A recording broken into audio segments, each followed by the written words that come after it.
നമ്മുടെ നാട്ടിൽ ഈ ഒരു യൂറോപ്യൻ മൈഗ്രേഷൻ ട്രെൻഡ് ആദ്യം മുതലേ ഉണ്ടെങ്കിലും ഇത് യഥാർത്ഥത്തിൽ ബൂമായി തുടങ്ങിയത് കോവിഡിന് ശേഷമാണ് നമ്മൾ നോട്ടീസ് ചെയ്ത് കഴിഞ്ഞാൽ.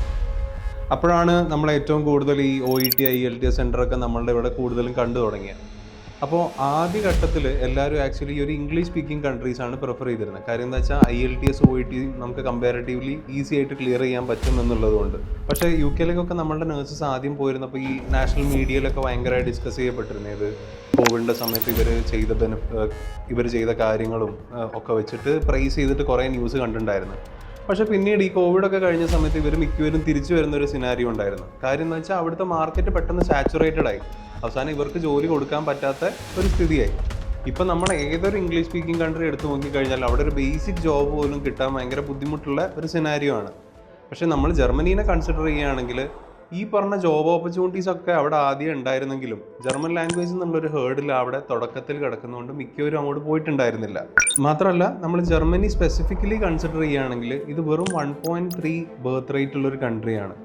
ഒരു രാജ്യത്തിൻ്റെ ബർത്ത് റേറ്റ് 2.1-ൻ്റെ ബിലോ ആണെങ്കിൽ അതിൻ്റെ പോപ്പുലേഷൻ ഡിക്ലൈനിലാണ് എന്നാണ് ഡിനോട്ട് ചെയ്യുന്നത്.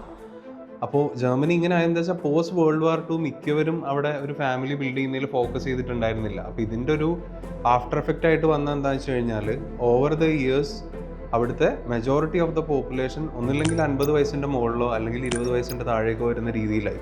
ഇത് കാരണം എന്താ അവിടെ വർക്കിംഗ് പോപ്പുലേഷൻ വളരെ കുറയുന്ന ഒരു സ്ഥിതി ഉണ്ടായി. അപ്പോൾ നമ്മൾ നോക്കുകയാണെങ്കിൽ ഈ പൊതുവേ ഈ ഒരു ബ്ലൂ കോളർ ജോബ് മാതിരി വരുന്നതൊക്കെ ജർമ്മൻസ് ഒക്യുപ്പൈഡ് ആണെങ്കിലും സ്കിൽഡ് വർക്കേഴ്സിൻ്റെ ഷോർട്ടേജ് ജർമ്മനിയിൽ ഭയങ്കര അധികമാണ്. എസ്പെഷ്യലി ഹെൽത്ത് കെയർ പ്രൊഫഷൻ അതുപോലെയുള്ള ബേസിക് ജോബുകളിലൊക്കെ. അതിൽ തന്നെ ഏറ്റവും കൂടുതൽ ഷോർട്ടേജ് ഫേസ് ചെയ്യുന്നത് ഹെൽത്ത് കെയർ പ്രൊഫഷനിലാണ്.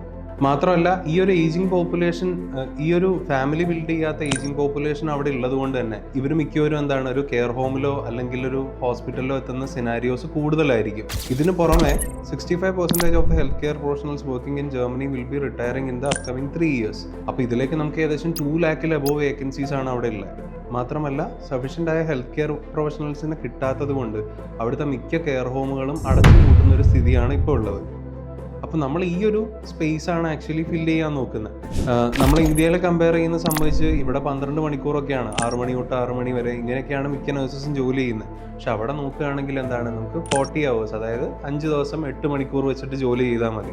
ഇന്ത്യനെ കമ്പയർ ചെയ്യുന്ന സമയത്ത് ഫൈനാൻഷ്യലി നമ്മൾ നോക്കുകയാണെങ്കിലും വർക്ക് ലൈഫ് ബാലൻസിൻ്റെ കാര്യത്തിൽ നോക്കുകയാണെങ്കിലും കിട്ടുന്ന റെസ്പെക്റ്റിൻ്റെ കാര്യത്തിലാണെങ്കിലും വളരെ ഈസി ആയിട്ട് നമുക്ക് ജോലി ചെയ്യാൻ പറ്റുന്ന ഒരു കൺട്രിയാണ് ജർമ്മനി എന്ന് പറയുന്നത്. അപ്പോൾ നിങ്ങൾ മൈഗ്രേറ്റ് ചെയ്യാൻ ഉദ്ദേശിക്കുകയാണെന്നുണ്ടെങ്കിൽ ഈ ആദ്യത്തെ കടമ്പ ആയ ജർമ്മൻ ലാംഗ്വേജ് പഠിച്ചു കഴിഞ്ഞാൽ പിന്നീട് അങ്ങോട്ടുള്ള പ്രോസസ്സ് എല്ലാം കമ്പാരിറ്റീവ്ലി ഈസിയാണ് നമുക്ക് വരുന്നത്. മാത്രമല്ല നിങ്ങൾക്ക് അറിയുമെന്നറിയില്ല, യൂറോപ്പിലെ തന്നെ ഏറ്റവും ബിഗ്ഗസ്റ്റ് എക്കണോമിയാണ് ജർമ്മനി. ആ ഒരു കൺട്രീനെ നിലനിർത്തണമെങ്കിൽ എന്താ ഡെഫിനറ്റ്ലി ഇങ്ങനത്തെ ഒരു വർക്ക് ഫോഴ്സിന് അവിടെ ആവശ്യമുണ്ട്.